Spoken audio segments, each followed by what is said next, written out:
किसी समय की बात है। एक सुंदर से गांव सुखपुर में माधवी देवी नाम की एक सख्त लेकिन संस्कारी महिला रहती थीं। उनके पति का देहांत कई साल पहले हो चुका था और अब वे अपने इकलौते बेटे अजय के साथ रहती थीं। अजय पढ़ा लिखा और समझदार युवक था जो शहर में नौकरी करता था। कुछ समय बाद अजय का विवाह एक सुशील और पढ़ी लिखी लड़की सीमा से हुआ। सीमा शहर में पली बढ़ी थी और आधुनिक विचारों वाली थी। माधवी देवी पारंपरिक विचारों की महिला थीं, जो मानती थीं कि बहू को घर संभालना चाहिए, जबकि सीमा की सोच थी कि हर किसी को अपने सपने पूरे करने का अधिकार है। बस यही अंतर दोनों के बीच मतभेद की जड़ बन गया। सीमा जब पहली बार ससुराल आई तो उसे देखकर माधवी देवी को लगा कि यह लड़की उनके परिवार में फिट नहीं बैठ पाएगी। सीमा खुले विचारों वाली थी और उसे अपने करियर से बहुत लगाव था। वह चाहती थी कि शादी के बाद भी वह नौकरी करे, लेकिन माधवी देवी को यह बिल्कुल पसंद नहीं आया।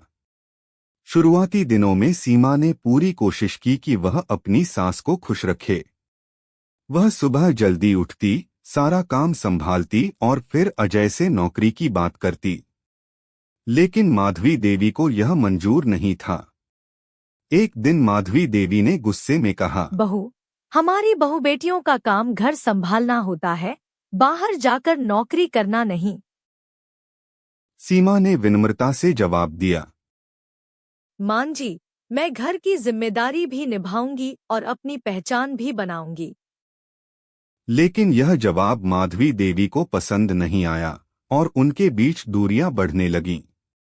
अब हर छोटी छोटी बात पर दोनों के बीच बहस होने लगी।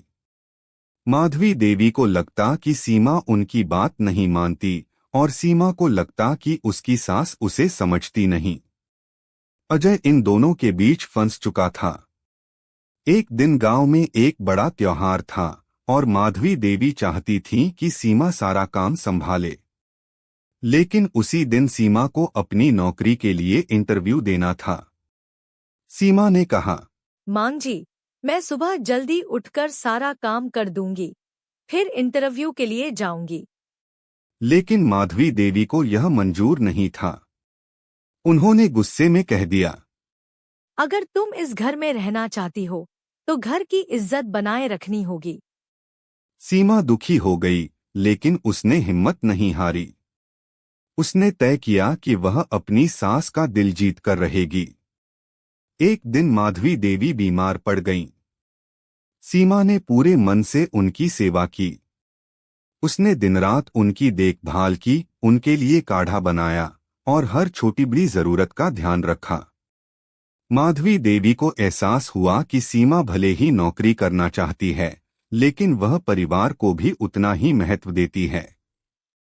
धीरे धीरे माधवी देवी का दिल पिघलने लगा।